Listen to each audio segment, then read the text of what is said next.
This video is gonna be epic. Cause I'm a cowboy. Oh man. Alright guys, so I hear this way too often. Maybe it's me. I haven't even tried that shit. Don't need to. Business model is dumb as fuck. Right? Like the business model is dumb as fuck. So what I want to do today is I want to actually explain Stadia's business model. So for me, let me give a good go at it. All right, let me fix my hat. All right, cool. So listen up, Stadians, and all the people who are haters, or the people who are just on the fence. Stadia's business model is powerful. So people say they don't understand why you have to spend money for a game in the cloud. You gotta be fucked up if you thinking I'm gonna give you full retail price for a fucking cloud game. Right? So I get it, right? You figure like, wait, it's in the cloud. Why am I spending money for it? But then some people spend money on digital content. So anyway, we're not going to get into do you own it, do you not own it. What I'm going to get into is a person like myself, I'm a cloud only gamer. Meaning I don't like downloads. I don't want to download anymore. I don't want to download from a PC or a console, right? I want all my stuff to be in the cloud. That's why it's very important that you could purchase a game through Stadia. Because if I didn't want to use a console, like let's say Xbox, right? xCloud is complementary to Xbox.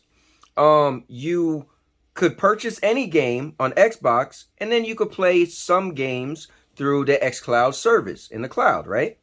So, but you can't buy those games on Xbox and also play them in the cloud. If that game isn't on xCloud, then you can't get it at all, right?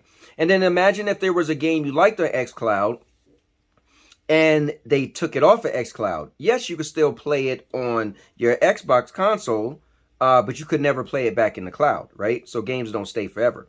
So again, that's where Stadia comes in handy. Because once you purchase a game, then you always have that game on Stadia to play in the cloud.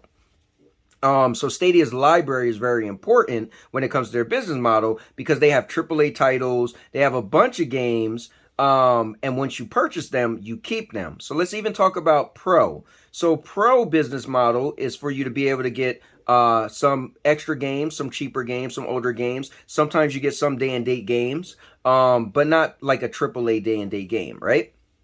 So you also get to have up to 4K. You also get to have 5.1 surround sound, right? So those are some of the perks that you get paying for Stadia Pro. Now, why is that important? Is because Pro allows you to get games and the games stay.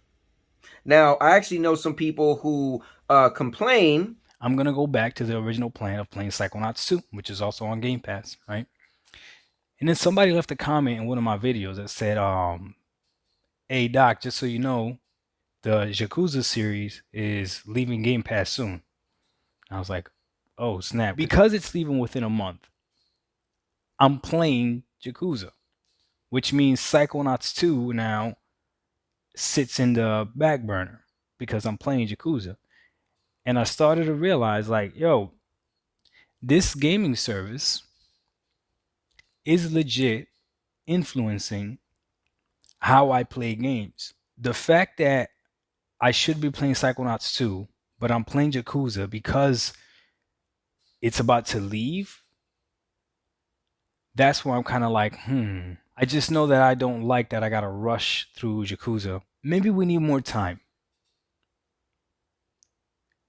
Game Pass is definitely a value. For sure, no lie. Definitely a value. But the thing is, I have used games right now upstairs in the closet, and there's no rush for me to play them because I got them on disc. So again, it kind of creates that, okay, hurry up and play it now before it leaves, versus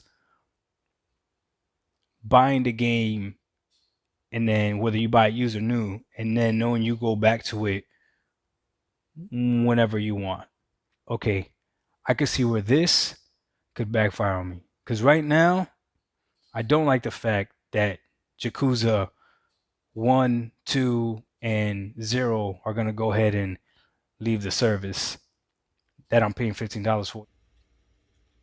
So as you see, they're complaining that their Xbox games leave, and so they don't know what to do. They don't have enough time. They're in a rush.